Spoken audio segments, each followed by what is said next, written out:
Camerounaises, Camerounais, mes chers compatriotes, le Conseil constitutionnel vient de déclarer M. Paul Biya vainqueur de l'élection présidentielle du 7 octobre 2018. Cette victoire lui est attribuée sur la base de ce document. Le procès verbal des travaux de la Commission nationale de recensement général des votes. Mais ce document, pourtant officiel, contient des chiffres qui sont faux.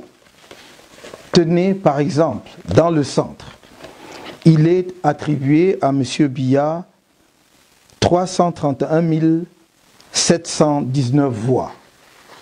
Mais quand on additionne les voix obtenues par ce candidat dans les différents départements du centre, il obtient ou obtiendrait 475 231 voix. On attribue à Maurice Kamto, votre humble serviteur, 12 936 voix. Quand on additionne les chiffres que j'ai obtenus dans les différents départements du centre, le total fait 102 604 voix.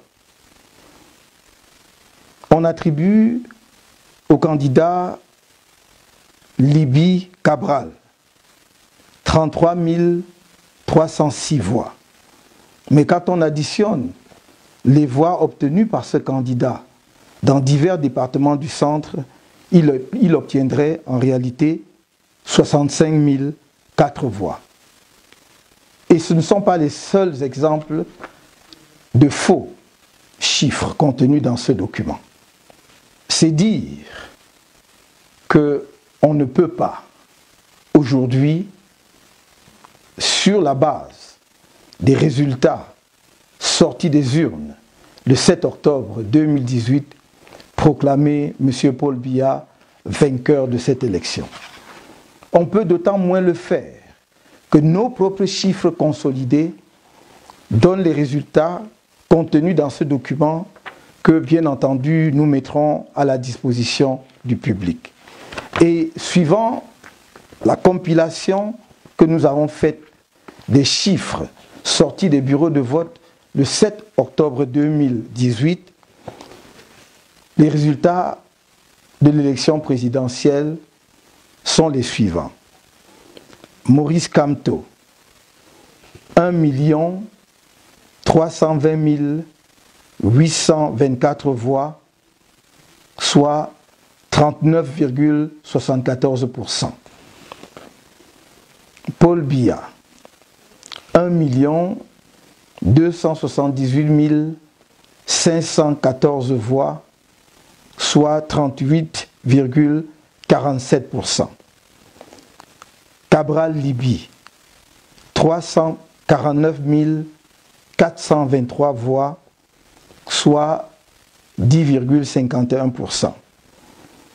Yoshua aussi, 189 878 voix, soit 5,71%.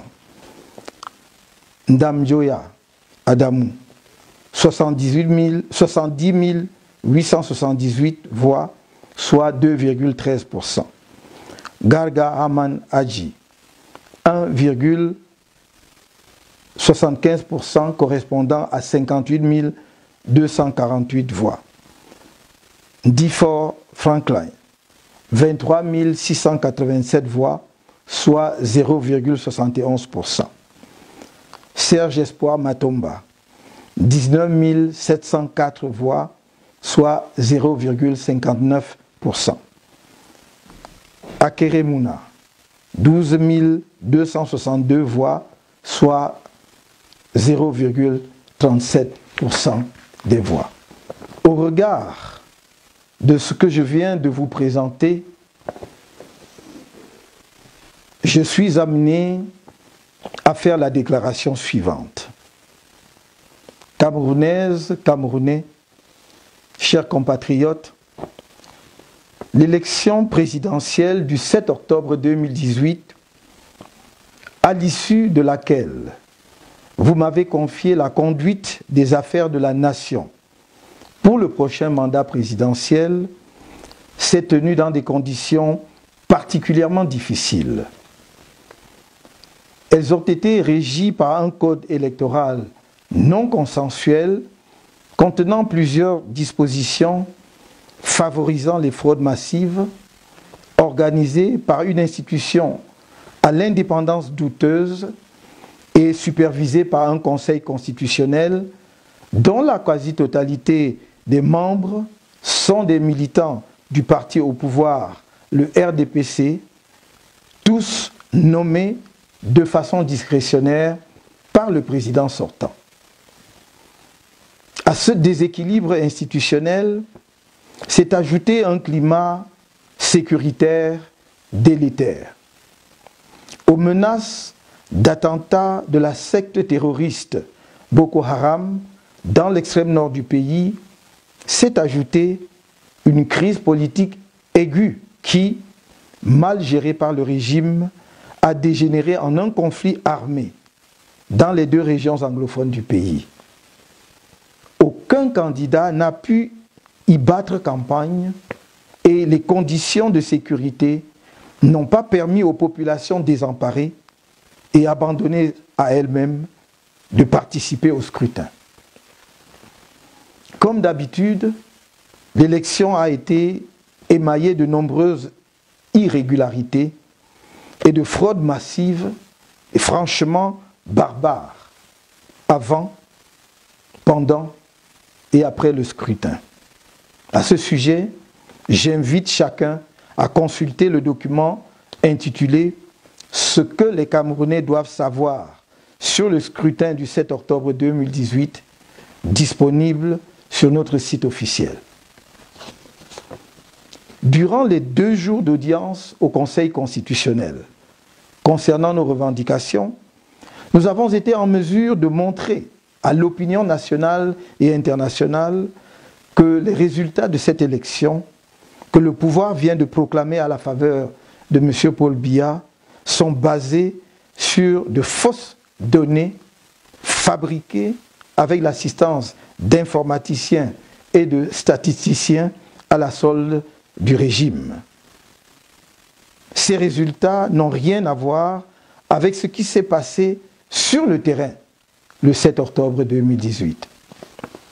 À cet égard, durant l'audience du 17 octobre devant le Conseil constitutionnel, alors que mes avocats exigeaient d'obtenir les originaux des procès-verbaux des commissions départementales de supervision des élections sur la base desquelles est effectuée la compilation des résultats, le président de la Commission nationale de recensement des votes a présenté 5 procès-verbaux sur les 32 demandés qu'il a refusé de produire à ce jour et qui sont du reste tous des faux.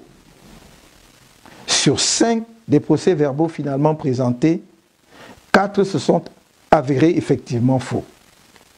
Mes avocats ont également demandé les bordereaux d'émargement qui sont des documents annexés aux procès-verbaux des commissions locales de vote.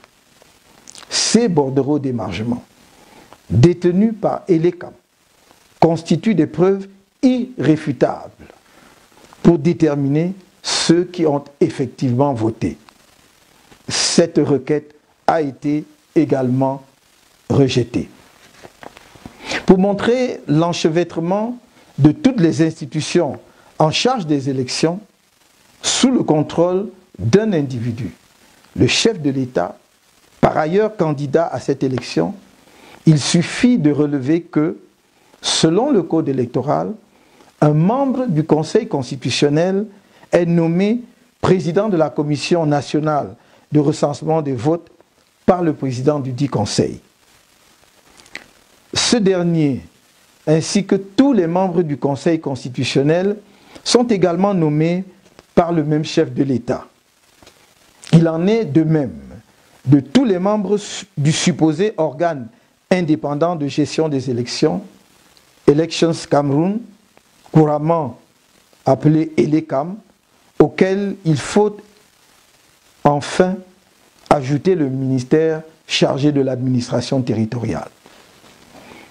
En dépit de ce déséquilibre, et si l'on s'en tient aux procès-verbaux issus des bureaux de vote dans les parties du pays où l'élection s'est déroulée dans des conditions à peu près acceptables, et même dans les zones où le bourrage des urnes par le RDPC était systématique, il apparaît que le peuple camerounais a porté son choix majoritairement sur mon humble personne.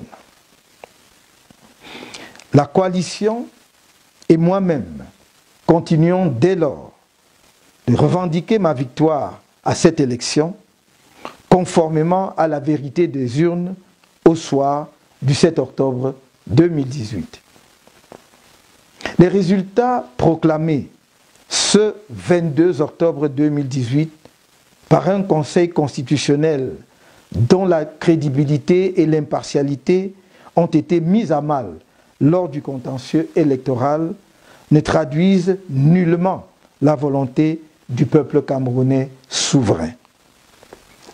Au regard de ce qui précède, nous rejetons solennellement et catégoriquement ces résultats fabriqués et refusons de reconnaître la légitimité du chef de l'État ainsi désigné par ses obligés et non par les électeurs camerounais.